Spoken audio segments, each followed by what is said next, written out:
Chapter 5. More Arrivals. With a wave of his hands, Ezekiel's armaments disappeared as the spark paws approached. Leaning down, he petted all three of them affectionately as they whimpered at him, each wanting a moment of his attention. One sniffed cautiously at the sheriff, who was frozen in fear at the huge beast hovering off the ground near him. "They won't hurt you. They're highly intelligent creatures, and they're very affectionate." Braun reached out tentatively and petted the spark paw, eliciting a puppy-like yip from the animal as it rolled over in the air, exposing its belly to the sheriff.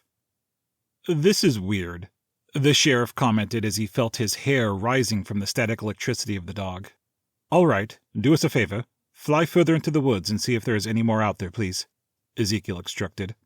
The spark paws moved as a group, zipping higher into the forest to gain a better view. "How long will they stick around?" "Just a few more minutes, but long enough to find any potential scouts or anything else that poses an immediate threat." That was amazing. I'd heard stories of magic from my father when I was a boy, told to him by his father and his father before him, but it's different seeing it in person. Braun spoke in awe. "What were you saying about the Inquisition, Sheriff?" Ezekiel asked, trying to refocus the conversation. "Yes, of course. This happened several years ago when the Inquisition last visited.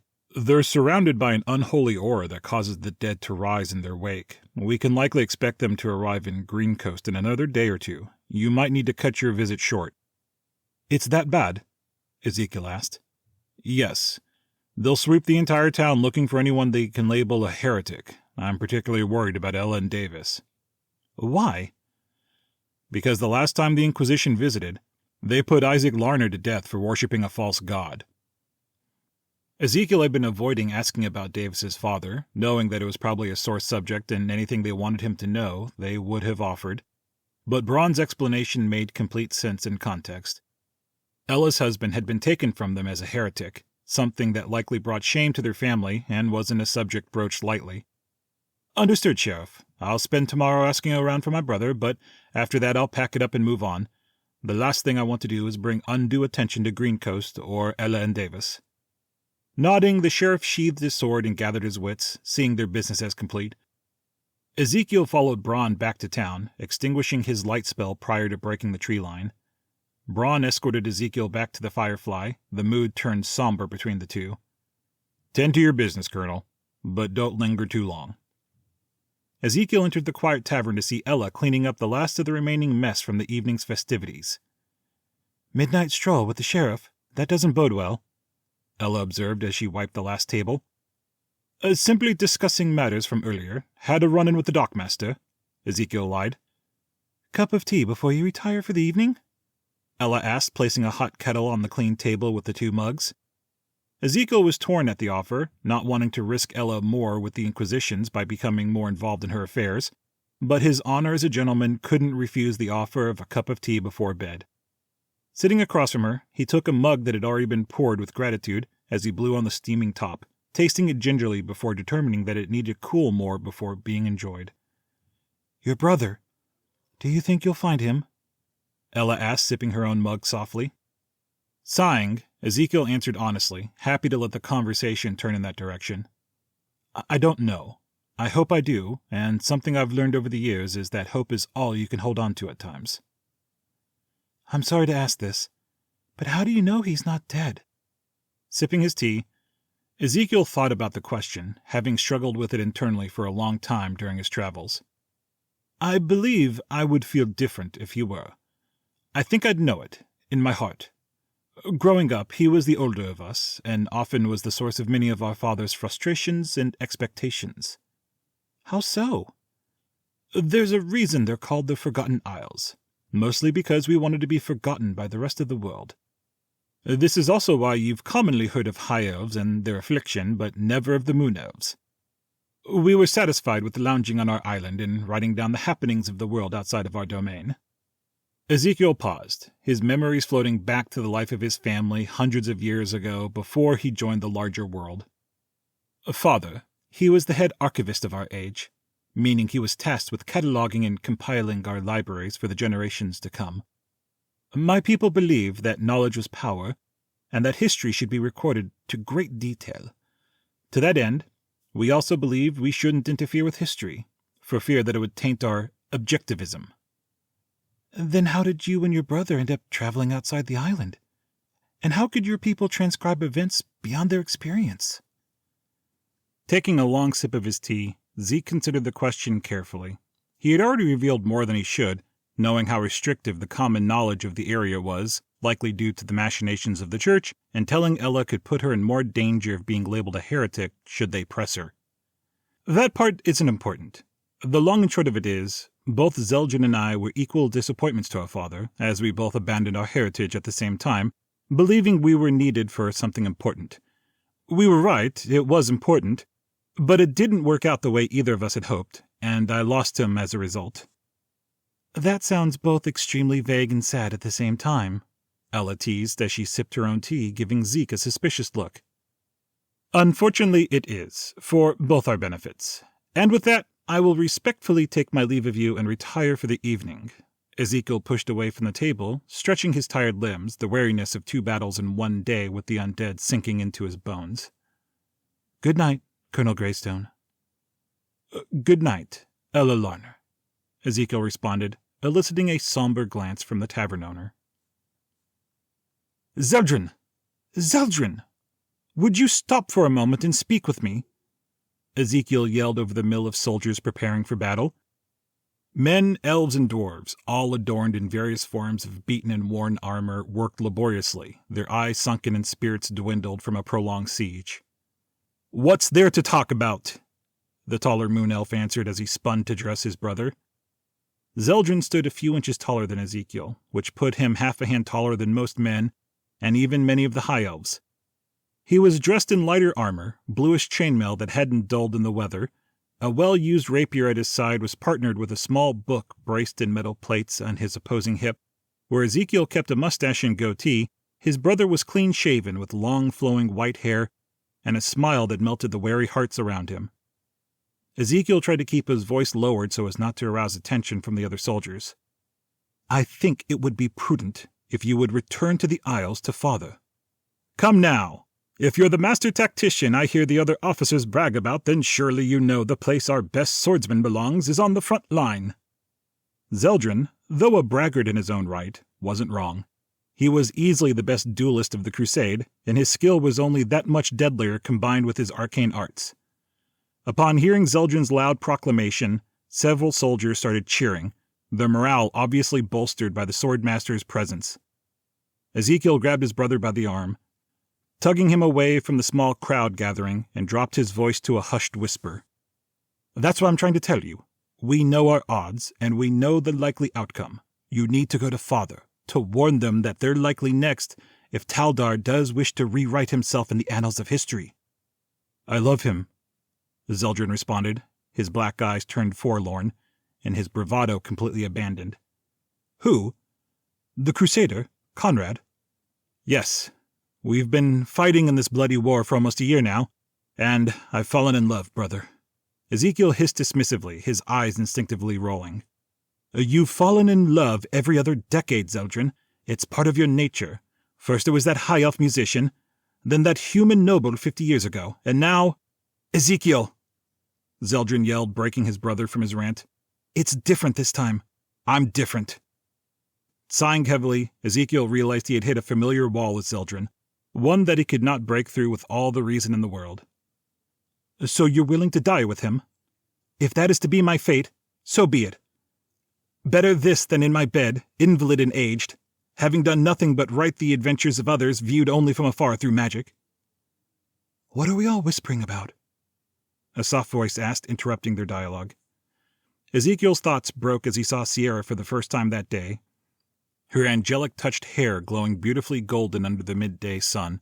Her white and gold robes were immaculate despite the mud and muck around them, fluttering in the wind. Walking at her side, as always, was her black-furred companion, Onyx. Besides, how can you be so concerned when we have the children of angels on our side? Zeldrin asked, giving Sierra a hug. Returning the embrace, Sierra looked at Ezekiel, her tone turning serious. Whatever you're discussing, you might want to take it someplace else. The soldiers tend to get a little nervous when the Graystone brothers are having a whispered argument. Onyx sneezed and yawned, stretching her limbs and claws. Zeldrin reached down to pet her soft fur, roughing it up the way he knew annoyed the cat. "Apologies. Just having a very, very old argument," Zeldrin explained as he stood back up, satisfied as Onyx instantly started licking her fur back down in place. Nodding to Zeldrin, then to Ezekiel, Sierra simply said, "Good day, Colonel," before she walked off to the other battle mages further away. "Speaking of love, she's rather smitten with you, you know that, right?" Zeldrin teased as he leaned on his brother's overly pressed tailcoat. "Now's not the time for such distractions," Ezekiel responded, tugging at his jacket to remove Zeldrin from his shoulder, then instinctively checking his collar. "Brother, sometimes life is all about the distractions." Ezekiel grabbed his brother's arm, swinging the Swordmaster back to face him. "I'm being serious, Zeldrin." "And so am I!"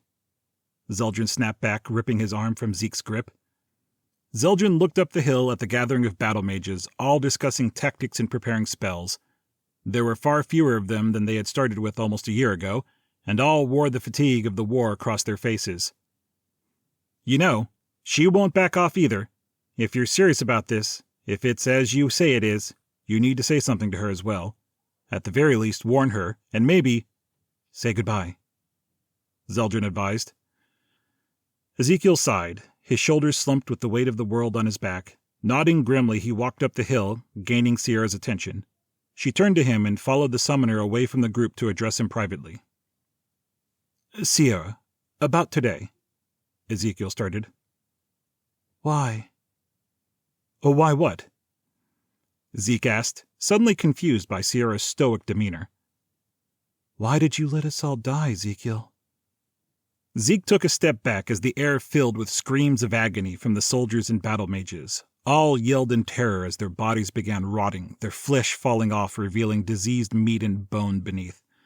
Zeldrin, his face painted with panic, ran to Ezekiel but never made it to him. His legs broke under him as skeletal hands ripped through the ground and pulled him under, his screams breaking above the others. Instinctively, Ezekiel tried to summon, but nothing conjured through his attempts. Tears streamed down his face as he watched in horror as everyone around him decayed rapidly, only to then rise again as undead, their hollow eye sockets glowing with a bright red. Only Sierra was left intact before him, her eyes also glowing red, as her mouth curled at him with contempt. "Why did you let us all die, Ezekiel?" I tried. I tried everything I could, but it was too much. I couldn't." "You killed us. You killed us all," Sierra screamed, her flesh rotting off of her skull, leaving bone and sinew as she lunged at him, her hands turned to bones with grasping claws. She hissed, revealing sharp fangs as she tried to bite him, to taste his flesh and end his life. Ezekiel screamed, the only one left still alive on the battlefield, with the demonic undead swarming him. Instinctively raising his arms defensively in his sleep, Ezekiel flailed wildly in his bed, his hands waving around against an attacker that wasn't there. A thick, rocky arm braced down against Ezekiel's midsection in the bed, holding him firmly to the mattress to prevent him from doing any damage to himself or the furniture around him. The pressure was enough to snap Ezekiel back to reality, as he saw the huge frame of Bob standing above him, awkwardly contorted to fit into the small bedroom. "Zeke, you okay?" Panting, Ezekiel gathered his wits, finding himself covered in sweat, the bed drenched as well. "Yes, Bob. Sorry to worry you." "You call, but nothing here. Just you and Onyx." Onyx sat on her hind legs at the foot of the bed, watching Ezekiel with concern as she yawned at Bob's comment. I know, Bob. It was a mistake. We're not under attack. I had a bad dream is all." "You have those a lot?" Bob asked as he removed his arm from Ezekiel's chest. "More and more as of late." Onyx growled as she licked her paws judgingly at her companion. Suddenly, a knock at the door caused the three of them to pause the conversation sharply. "Everything okay in there, Mr. Graystone?" Ella asked from the other side of the door. "Sorry, yes, just having a little trouble getting up and moving this morning, it appears." Ezekiel lumbered out of bed, disentangling himself from the bedsheets. The floorboards under Bob squeaked loudly in protest at his size, and the elemental took a wider stance, attempting to spread his weight out as Onyx and Ezekiel froze in silence, hoping Ella wouldn't take the sound as an invitation to enter the room. Well, breakfast is ready. The boys left already for the pier, wanting to get in an early start to help you out. There's supposed to be a lot of ships in port today, so I figured you want to join them, maybe ask around about your brother. Ezekiel hopped around, trying to pull up his trousers awkwardly. Yes, of course. Thank you for the warning. I'll be down momentarily. I'll warm up a cup of tea for you then, Ella said before she left. Bob looked down at Ezekiel, confusion etched in his rocky expression. Sorry, Bob. I'd normally stay and chat longer with you, but I don't want either of us to get in trouble this morning. Zeke chanted a dismissal phrase. Bob simply slumped as he unceremoniously dissolved back into the earth plane. Onyx growled at Ezekiel, her claws flexing and unflexing. I know, I'll make it up to him. He was only trying to help, but if Ella saw him, it would only lead to more questions. Making his bed, Ezekiel used a few castings of his cleansing spell, along with the grooming kit he kept in his jacket pocket to freshen up, quickly correcting his terrible appearance. Ezekiel ate quickly, not wanting to take up more time than he needed at the tavern. He felt bad, as he could tell Ella was in a chatty mood. But after last night's excursion with the sheriff and later oversharing with her, he figured it was a better idea to keep Ella and Davis distanced from him for their own good. Onyx followed behind him as they took off for the docks, their morning spent going from ship to ship, asking around for any information anyone might have about Zeldrin. It was frustrating and tedious work, as each vessel held a variety of personalities, all rather dubious and doubting Ezekiel's intentions. He explained the same story over and over again, ad nauseum, keeping the details vague so as not to run up against any unforeseen trouble. Many of the sailors he questioned were confused, all asking about whether his brother was a cannibal if he was an elf. Others mentioned having seen a variety of strange and exotic beings out there, but none were sure if they'd ever seen Zeldrin. At every ship, at every interview, Ezekiel felt Gregory's eyes watching him from afar. It wasn't until the second ship he visited that he noticed the dockmaster kept looking in his direction, always seeming to find a job or a person to talk to that kept him within visual range of Ezekiel. Noon was quickly upon them, and Ezekiel took Onyx to a nearby shop, purchasing fried fish and potato wedges for his lunch and a fresh-caught salmon for Onyx to chew on. Sitting on a hunk of wood that was jutted out from the pier, Ezekiel looked out over the water, sighing heavily as he poked his food. I wish we could stay longer. Onyx snorted, then resumed gnawing at the fish. I know, but the sheriff is right. Since returning, we've thus far avoided the church, and the last thing we need is to have a run-in with them, Ezekiel retorted, taking a final bite of his fish before tossing the rest into the water. Mr. Graystone! Mr. Graystone! They're here! They're here! Davis's voice called excitedly from down the other section of the docks. Rising from his seat and stretching his legs, Ezekiel walked to see what the young lad was going on about. Rounding the corner of the next dock down another pier, Ezekiel saw a large vessel with several people disembarking as large crates were being offloaded. Walking down the plank were two very distinct-looking individuals. One was a gigantic orc with a shaved head and light greenish-gray skin, wearing chain armor with reinforced plates over key locations. On his back, peace-tied, sat a wicked-looking falchion, easily the size of a man. The orc had to be almost 7 feet tall and was covered head to toe with muscle and scars. Despite casting such a vicious image, the orc was all laughs as Davis and Drez swung from each of his arms as if they were tree branches to be played upon. Walking next to the orc was a woman in a dark leather duster covered in layers of buckles and straps, each holding a variety of pockets or vials within easy reach. The sun sparkled over the glass, with vibrant colored liquid splashing around inside the vials. She wore goggles, though they were up on her forehead, keeping a mess of bright red hair from falling into her eyes. Mr. Graystone! Corlac and Liara! They're back!